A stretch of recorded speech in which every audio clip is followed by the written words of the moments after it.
পোনপ্ৰথমে ASDMA আৰু বিদ্যালয় শিক্ষা বিভাগ, অসম চৰকাৰ আৰু জিলা দুৰ্যোগ ব্যৱস্থাপনা কৰ্তৃপক্ষ কামৰূপক ধন্যবাদ জ্ঞাপন কৰিব বিচাৰিছোঁ। কাৰণ ইমান ধুনীয়া প্ৰগ্ৰাম এটা অনুষ্ঠিত কৰাৰ কাৰণে আমাৰ বিদ্যালয়খন বাছনি কৰিছিল। সেইকাৰণে দুইটা ডিপাৰ্টমেণ্টক আমাৰ বিদ্যালয় কৰ্তৃপক্ষৰ পৰা বহুত বহুত ধন্যবাদ। সিদিনা আছিল 29 অক্টোবৰ 2025 তাৰিখ। সপোনীগছি আঞ্চলিক হাইস্কুলে অসম ৰাজ্যিক দুৰ্যোগ ব্যৱস্থাপনা কৰ্তৃপক্ষ চিম্পলি ASDMA উদ্যোগত বিদ্যালয় শিক্ষা বিভাগ, অসম চৰকাৰ আৰু জিলা দুৰ্যোগ ব্যৱস্থাপনা কৰ্তৃপক্ষ কামৰূপৰ সহযোগত অনুষ্ঠিত গ্ৰেড অসম স্কুল চেকআউট প্ৰগ্ৰামত সক্ৰিয়ভাৱে অংশগ্ৰহণ কৰিছিল। এইটো এটা গুৰুত্বপূৰ্ণ ভূমিকম্প আৰু অগ্নি নিৰ্বাপন মহড়া আছিল। কাৰ্যসূচীটো মেইন উদ্দেশ্য আছিল ছাত্ৰ ছাত্ৰী আৰু শিক্ষক কৰ্মচাৰীসকলৰ মাজত দুৰ্যোগ প্ৰস্তুতি সম্পৰ্কে সজাগতা বৃদ্ধি কৰা আৰু জৰুৰী অৱস্থাত কেনেদৰে সুৰক্ষিতভাৱে প্ৰতিক্ৰিয়া জনাব লাগে তাৰ ব্যৱহাৰিক প্ৰশিক্ষণ প্ৰদান কৰা। আৰম্ভণিতে এখন সংক্ষিপ্ত অভিমুখীকৰণ অধিৱেশন অনুষ্ঠিত হৈছিল, য'ত drop, cover and hold on কৌশল, এইবোৰ কৌশল জেনেৰেলি ভূমিকম্প হ'লে ব্যৱহাৰ কৰা হয় আৰু সঠিক নিৰ্বাহন পদ্ধতিৰ বিষয়ে ব্যাখ্যা কৰা হৈছিল।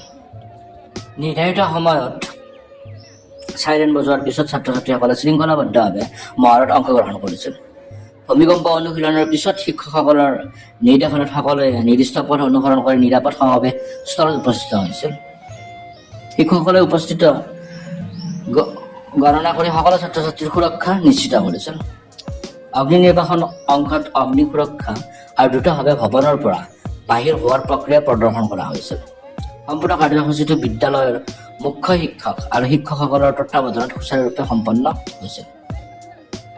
ছাত্ৰ ছাত্ৰীসকলে উৎসাহেৰে অংশগ্ৰহণ কৰিছিল আৰু এই মহড়াই জৰুৰী অৱস্থাত আত্মবিশ্বাস বৃদ্ধি কৰাত সহায় কৰিছিল। সামগ্ৰিকভাৱে এই প্ৰগ্ৰামটো বিদ্যালয়খনৰ বাবে অত্যন্ত উপকাৰী বুলি প্ৰমাণিত হৈছিল আৰু আয়োজক সংস্থাসমূহলৈকে আন্তৰিক কৃতজ্ঞতা জ্ঞাপন কৰা হৈছিল আমাৰ বিদ্যালয় কৰ্তৃপক্ষৰ পৰা।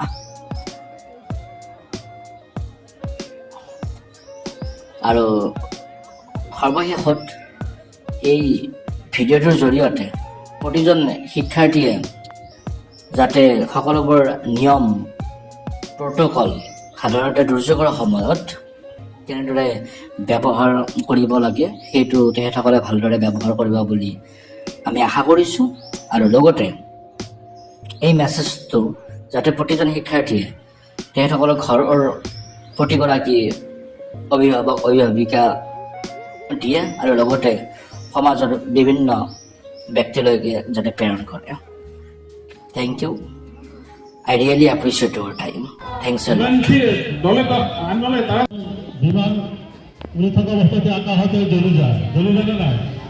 তাতে কিন্তু পাইলটে তেওঁলোকে নিজে ইচ্ছা কৰি বাচিব পাৰে, তেওঁলোকে পেৰাচুট থাকে, কিন্তু পাইলটে সেইটো কোনেও মানি নলয় যে ইমানকেইটা প্ৰাণী আছে আৰু সিহঁতে ইফালে যাত্ৰী আছে, এই যাত্ৰীসকলক থৈ মোৰ জীৱনটোক মই ডাঙৰ বুলি নহয়।